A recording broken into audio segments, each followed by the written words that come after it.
100 days of slaughter, more than 800,000 dead men, women, and children, and the general who tried to stop the genocide. Tonight, on a special edition of Hot Type, The General. 1, 2.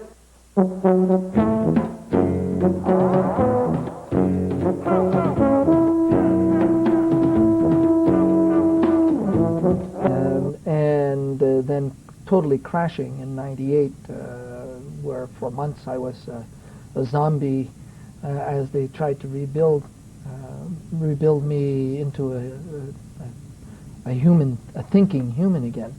And ultimately what it ended up by being, we had entered into hell, and so it had to go another visit into hell to relive it and write it, because without reliving it, there was no way you could write it. When you got the mission, the day before, if I bumped into you and I said, tell me about Rwanda, what would you tell me?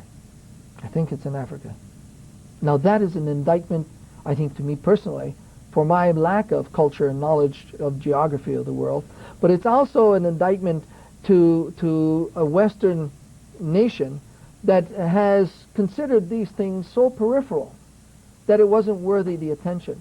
The Batusi are the predominant race. The Bautu, who represent 90% of the people, are peasants, ignoring all thought for the morrow. Rwanda was a Belgian colony until 1962.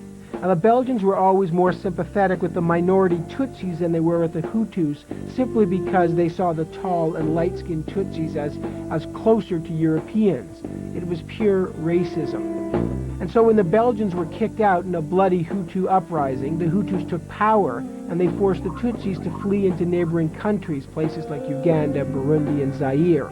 And there was always a desire to go back, of course, by those Rwandan Tutsis. The extremists, or the government in Rwanda, which was the majority, which was Hutu, having been oppressed by the Tutsis through the colonial period and previous, was scared that these people come back, because they felt that these people had so much power and capabilities that they would take over the country again. Now, when you get this mission, let's just kind of walk through, because it's really interesting. Someone throws you the ball, and they say, Dallaire, we want you to head this little mission to Rwanda. Yes, no problem. Now, let's just keep in mind that Rwanda is undergoing essentially a civil war, right? Correct. In fact, the civil war started in 1990. And also the scenario in which we find ourselves is the Somalia problem, is the Somalia of the debacle of the American forces, Black Hawk Down gang in Mogadishu, had made the Americans exceptionally gun-shy. After 18 American soldiers were killed in a failed ambush in what became known as the Black Hawk Down episode of 1993, Bill Clinton pulled U.S. forces out of Mogadishu. We ain't killed enough niggers yet. The Canadian experience in Somalia was a disgrace as well, with the aggressive form of racism that was played out by the Canadian Airborne against a Somalian civilian teenager when he was tortured and murdered. Thank you very much. This Rwandan mission, led by Dallaire, was meant to be simple and clean, a cakewalk. The opportunity for a success story in Africa is presenting itself. And in fact, both sides are presenting themselves as fully wanting this peace agreement. And we had, from all the Western powers and of the UN, people at the negotiations, and there was a sense that this thing could work if we acted rapidly. Dallaire's mission in Rwanda was to monitor the Arusha peace agreement, which was supposed to put an end to the long and vicious civil war. Now, the Arusha Accords had been struck between the Hutu-dominated government, led for 20 years by the dictator president Habyarimana, and the Tutsi rebels who had been driven out in the Hutu takeover and had been living in refugee camps in neighboring Uganda. Now, the UN believed that there was motivation on both sides to find a lasting peace and to create a democracy, so Dallaire's job was simply to oversee the process. So they send you in charge of this mission, yes, to monitor what should be a crucial moment in these peace talks. And have you been briefed well? Canada was not into that zone of Africa, and it goes with our background. Europe oriented, and we were up to Yugoslavia up to our ears. We had learned lessons because we had troops in Cambodia, the Middle East. We've been sending them there ad vitam aeternam. So the focus of the intelligence was not necessarily Africa. So the answer is no. Rwanda, no one even wanted the mission to happen except the French, who thought that with a small force there, we'd be able to keep the things under wraps. It's kind of hard to convince a country to go and spill blood in somewhere where, you know, it's not, there's no security problem for you, there's no strategic interest, you know, the only thing are humans, as they would say, and listen, it's tribalism anyway. This is just normal stuff. Yeah. So let them kill each racist other. stuff, though, isn't it? Hey, racist. This is outwardly saying that these humans don't count. They're not really human. So you're saying there's institutionalized, embedded racism about when it comes to this problem? Because the profiling that we do of them is profiling that comes from the most racist of periods, which is the colonial era. Dallaire was under orders to follow what's called the classic Chapter 6 peacekeeping mission, which meant that he could play a defensive role only. When does it dawn on you that this mission is not going to be a nice little example of the UN doing its Chapter 6 mission, that things are going to slip out of control? It's a sort of a accumulation of events. But I think if you want the first one, I'd been there 3 weeks. And it was the opening of my headquarters building. And the president was invited and came in his belief that the UN was absolutely essential to move the peace process. And it was, you know, what you sort of dream, you know, as the best of circumstances. That same night, 5 massacres happened in the Northwest. Not big ones, you know, 7 or 8, 9 people killed in each site. And the next morning, it was reported that the rebels had conducted those massacres. And so all of a sudden I enter into an arena that's not clear and that's real. I mean, this is reality. Because their bodies are there. You got it. And when we go in to investigate, there's nothing to really prove that it was done by the rebels. In fact, it is tactically and it is strategically ridiculous that they would do that. And so we all of a sudden find ourselves in a reality that people not only have divergent points of view, they're willing to kill each other to do it, to win. And the reality there, kill their own. Over the next couple days, it come to the realization that this was not done by the rebels, but this was a frame-up. A frame. They're killing Hutus to frame the Tutsis and to spark the war. And so you see a germination in my mind, and in that we know the hard line party, which is the president. That's right. And they're still working with me, but then we start to discern that there's something more evil, something even stronger behind the hardline party that are willing to conduct their operation to scuttle the peace agreement. The fragile peace was destroyed by a series of killings and assassinations conducted by a third force, what Dallaire calls a shadow force, which turned out to be part of the Hutu power. A lot of the militia were disenfranchised youth. I mean, we're not talking about people in their 40s and 50s killing all the time. We're talking about 17s and 16s and 18s and 20s and so on, many of them had absolutely no future. There was nothing left for them. There was no opportunities in the country, and so by the tens of thousands, many of them were simply left idle. And so the militia, the youth wings of the extremist parties, gave them uniforms, gave them a cause, a focus, made them feel very proud. And so when you give them a machete and you give them the easiest of causes possible, those people are different, and we got to watch out for them. Dallaire would report to superiors at the United Nations headquarters in New York directly through an old Army friend and a fellow Canadian, General Maurice Barré, the UN's top military advisor. Barré had the ear of Secretary General Boutros Boutros-Ghali and of Kofi Annan, at that time the head of the peacekeeping missions.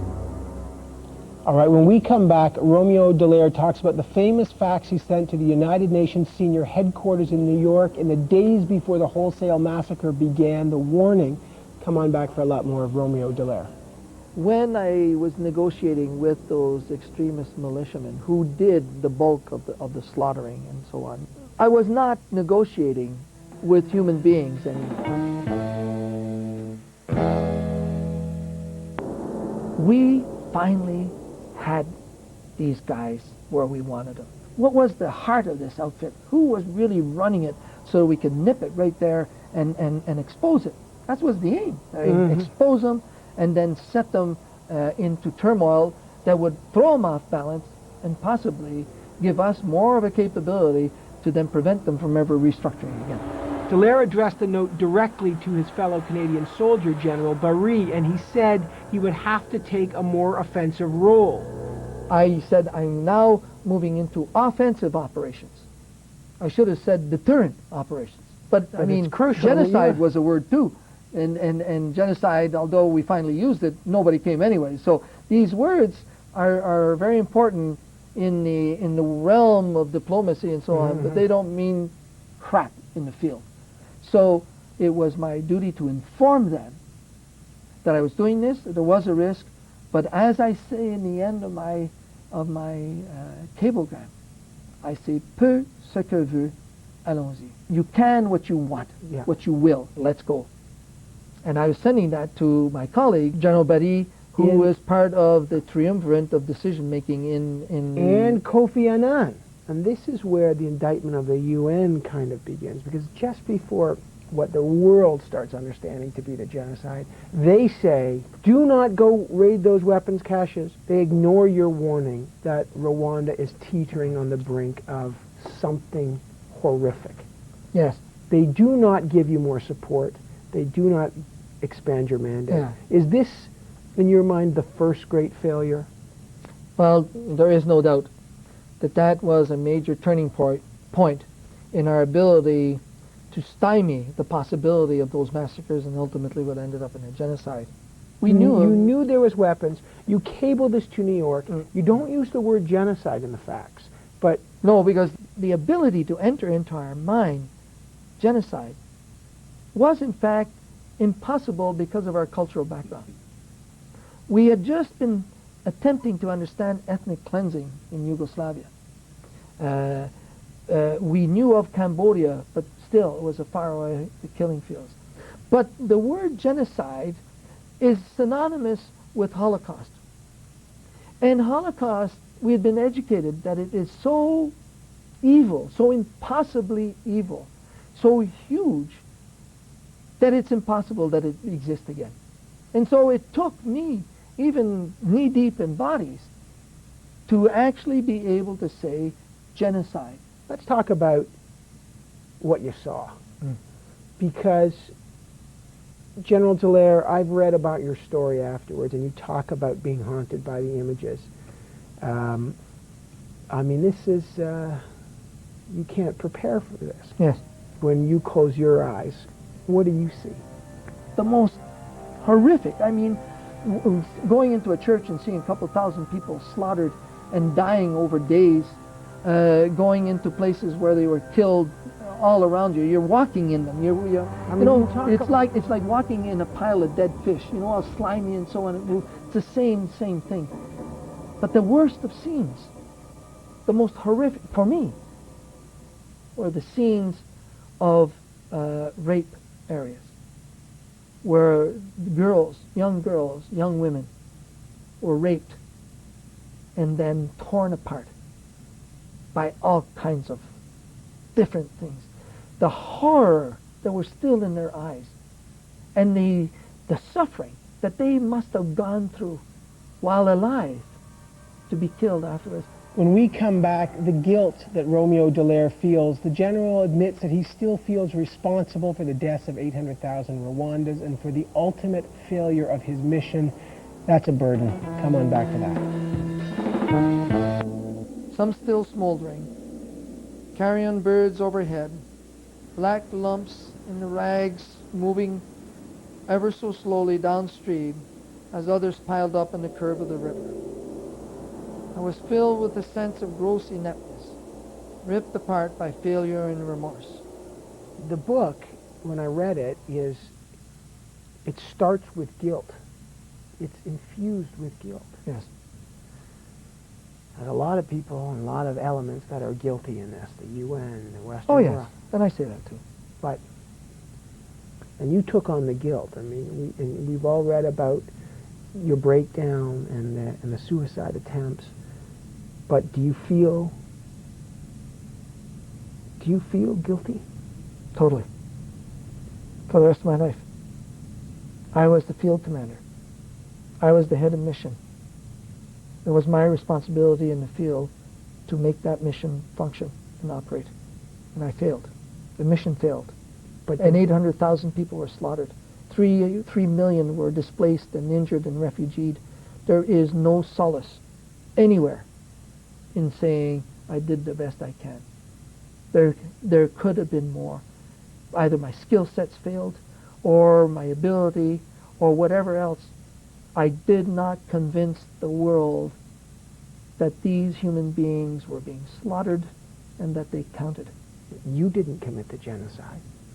I didn't prevent it. I didn't succeed in bringing them in an atmosphere of security to the evolution of their peace agreement. And that was my mission. My mission was to create an atmosphere of security to permit those Rwandans, the ones that I saw dying on the side of the roads, by the hundreds as they walked in the mountains, or by tens of thousands of people, and I'm looking in their eyes and I'm seeing bewilderment. And they're dying and they're saying, the Blue Beret, what the hell happened? Was it an indictment of you every time you see one of those images in your head? That's why you need therapy. There'll be no getting away from it. Do you regret going to Rwanda? No, never. I discovered the humans, I discovered culture, I discovered the most magnificent place on earth, and I want to one day simply be a pilgrim in that nation. And you still believe in God? Yes, because I know the devil's there. You believe and he was with me on a couple of occasions that I can describe, and I do in the book. It's my pleasure. Thanks a lot, Evan. Yeah, my pleasure.